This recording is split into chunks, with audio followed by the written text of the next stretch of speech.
Alright, next up we have Dago 6.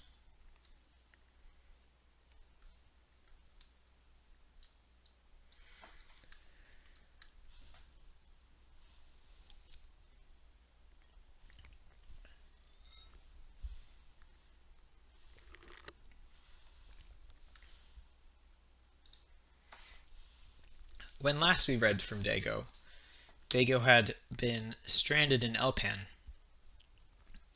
waiting for Miss Puzzle to return to the ship after heading into the city. The city of Elpan, it seemed, had been overrun with revolutionaries, so we were left with Dago uncertainly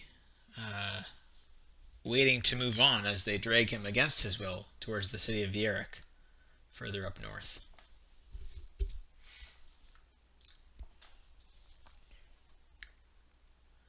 Dago 6, 28th of the 6th moon, years since Orish, 1478.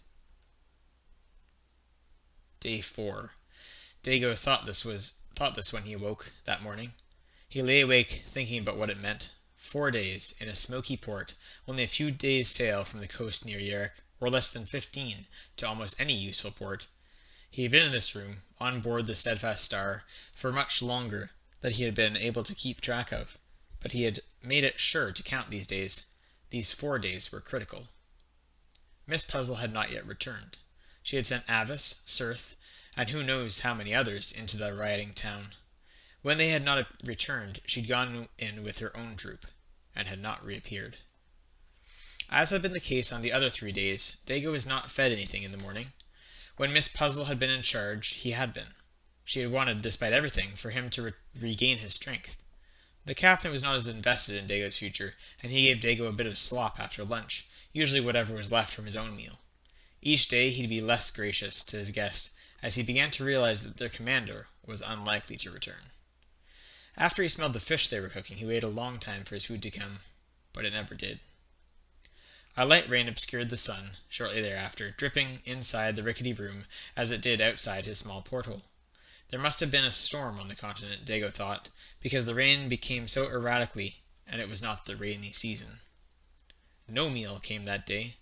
During what must have been mid-afternoon, Dago still could not tell, for rain clouds obscured the sun, the captain entered Dago's quarters himself. He was a broad man with a square build and a square jaw, marred by a wicked scar from his chin to his ear. He was a half-blood, his skin a lighter shade than his comrades'. Dago hated half-bloods, and the captain of the Steadfast Star proved to be no exception. "You'll want your crutches. Walk with me, if you're able. Crawl if you're not," the man said. Dago was on his crutches in a moment, if only to see something outside this damnable room. The captain led him through the crew quarters, past a few sleeping sailors, and out onto the lower section of the ship's surface deck. "Glad to stretch my—" "I'll be frank," the captain said. "My business with Miss Puzzle, no matter her fate, is complete. Your stay aboard my vessel is done.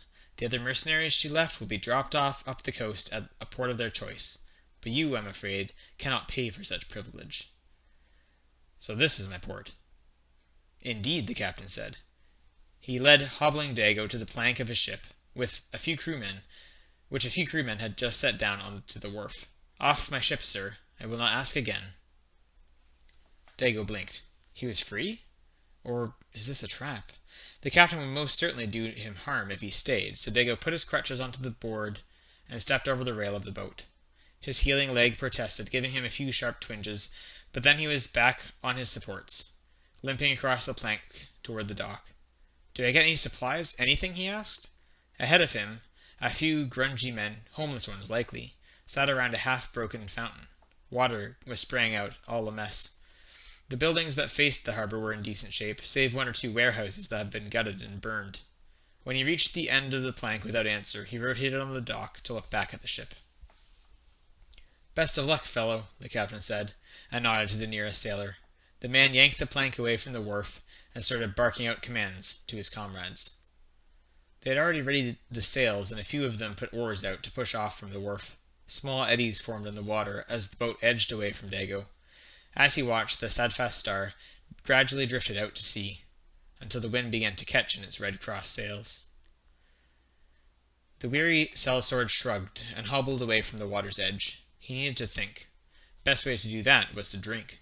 He ignored the ring of chattering men and walked down the nearest street until he came to an abandoned inn. The door was broken on one hinge and hung at an odd angle inward. Dago gave it a little push and stepped into the empty tavern with a loud creak. The place had been the scene of a fight. There were 2 dead bodies lying against the bar on the floor, and one slumped over it with his head in his hands.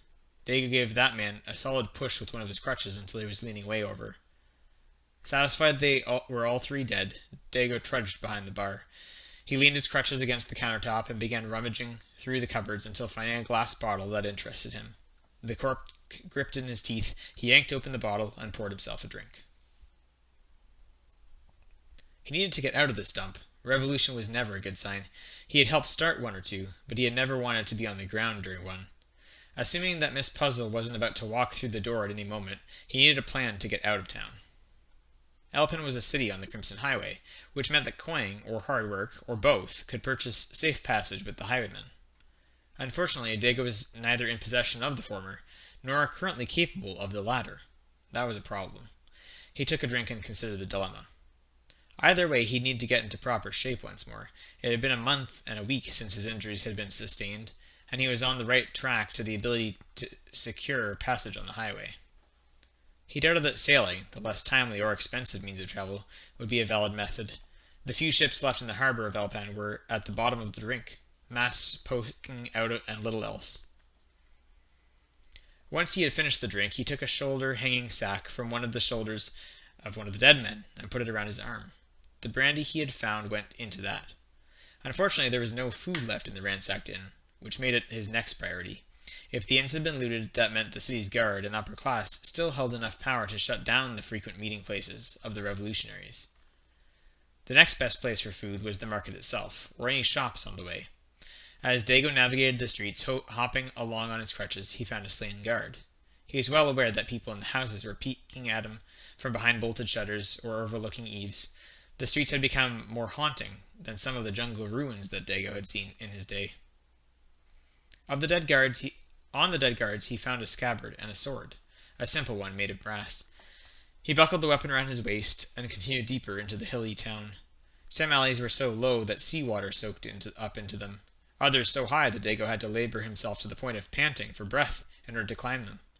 From the top of one, he glimpsed the castle of Elpan, a 3-layered cake that someone had struck with a brick, leaving behind bits of gravel and torn holes in the delicate consistency of what had once been sturdy masonry. Smoke billowed out of the castle still, making low clouds over the blood-struck city. Night was setting, and the light up from the fires lit that dark fog with an eerie glow. As the castle disappeared from view, another view approached. Ahead was the market, and before it, a slew of bodies wearing black clothes. One of the first that Dago stepped over wore a black mask. It was Avis. Dago knelt and removed the mask to see who the secret man was. He was just a dark-skinned warrior, like any other. The man had been looted, and no sign of that marvelous little crossbow remained. Most of Miss Puzzle's mercenaries lay dead here, as well as dozens of civilians. No doubt they were attacked by rebels. The townsmen and women that were dead here were all armed. Even after all his jobs, there was something that stirred Dago when he saw a dead woman. He looked at all of them, but none were Cirth. She had survived, it seemed. Dago didn't see Miss Puzzle either, not with the rest of the bodies. Another mystery, then. Will I ever know what she planned, Dago wondered, or why she did? He kept walking toward the market. He could see shops and stalls ahead, but also a fair bit of debris, bricks torn from buildings, wooden ruins instead of shelves. He sighed and limped onward, coming upon another dead body, another rebel. He looked up. Miss Puzzle lay against the nearby wall, her black leather jerkin damp and shiny. Another man lay next to her, dead. Two more were strewn between the man at Dago's feet and her. 4 dead. 4 she had killed on her own. She wasn't a weakling, he'd give her that. She had fought to survive with every scrap she could muster. In vain. Dago, despite the pain in his leg, knelt beside her. He touched her neck and waited for a pulse.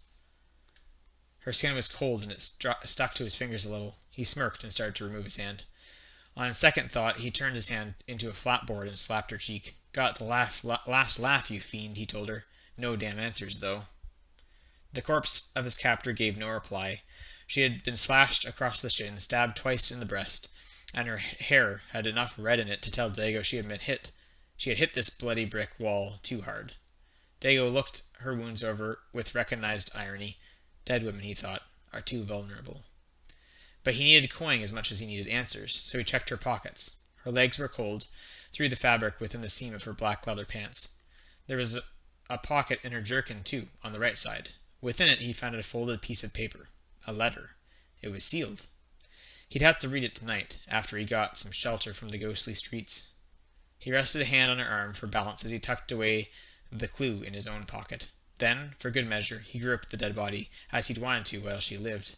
It wasn't the same when she was dead, but in a way it was a further triumph over her. I'll leave you here for the dogs, he told her, and stood up, his crutches tucked into sore armpits.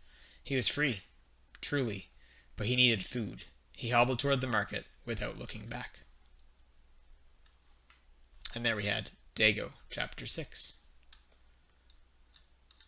Dago's always a bit of a rough around the edges character. He's not necessarily a very good guy, but he's been pushed to desperation here by his captivity and his injuries.